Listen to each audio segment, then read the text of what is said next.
Alright, so we've done isometric projection last week. So you basically have an understanding of what elevations and views are since I explained it already last week. So you should know what a front view, end view, and a plan view is. So we're looking at another type of pictorial drawing. Isometric was one of the types, and this one is called oblique projection. Now, you already took notes on this, but just to bring you all back to speed, we know that oblique projection is a type of pictorial drawing, or it's a two-dimensional representation of a 3D object, just like how isometric projection is also a two-dimensional representation of a 3D object. But there are differences when it comes to oblique and isometric. And this is what we're going to look at in this presentation. So, in oblique projection, you find that one view or one face of the object is usually parallel to the viewing plane. The viewing plane simply means how you look at the object. So, usually, and in most cases, you would look at the front view of the object, right? And this would give you a way to visualize the depth of the object. And when they talk about the depth, they mean the lines that are receding at the side, or the part of the side view that you would be able to view when you look at an object in real life, right?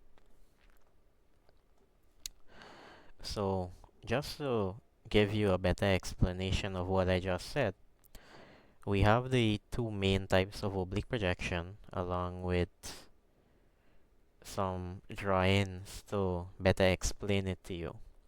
So we have Cavalier projection and we have cabinet projection, right? These are types of oblique projection. So you're going to find that for both of these types, the receding lines, or we also call them the depth lines, are drawn at an angle of 45 degrees. So these lines here at the side, right, are drawn at 45 degrees, right? You can see that it tells you this in the diagram, right? And we call these receding lines. So there's only one difference between the two of them, and it's that if this is a cuboid, like it's shown here in the drawing, or you might know it as a rectangular prism, then whatever the dimension is for this cuboid, it's drawn at full measurement. So if the length of this cuboid was 100 mm, then it simply means that when you draw this in Cavalier projection, you use back the same 100 mm. So everything is drawn at full scale. You don't use a scale for anything when you're constructing in Cavalier. Now the difference is with cabinet, the receding lines, and please note that this only applies to the receding lines, they're drawn at half scale. So if the measurement was 100 mm, that was the full scale measurement, then that simply means that you draw the front view at full size measurement. However, for the receding lines, you draw it at 50 mm since you're using half of the scale, right? Or half of the measurement.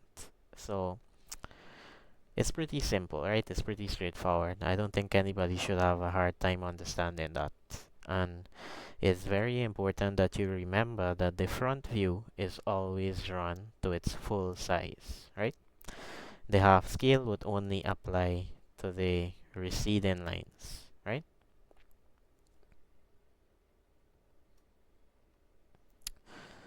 So we're basically going to be using AutoCAD to do an oblique drawing. And we're not going to be doing something as simple as a cuboid or a cube, right?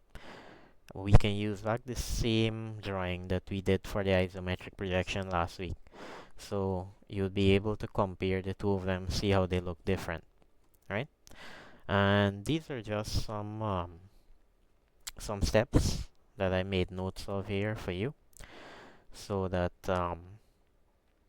you could better remember it, right? Other than having the video as well.